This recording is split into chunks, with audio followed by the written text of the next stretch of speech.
Accento, ottava parte. Vanno inoltre sempre accentati quando nega altro avverbio o aggettivo o partitivo. L'italiano nonna corrisponde al milanese minga.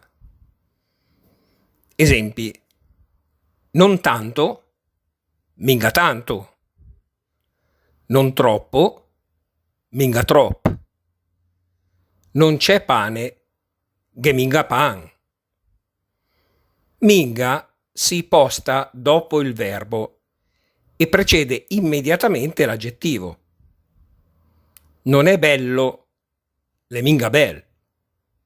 Non corre veloce, e il cor minga fort. Minga si posta dopo il verbo immediatamente prima del participio passato o presente. Non sei mica caduto, te sei minga burlagiò.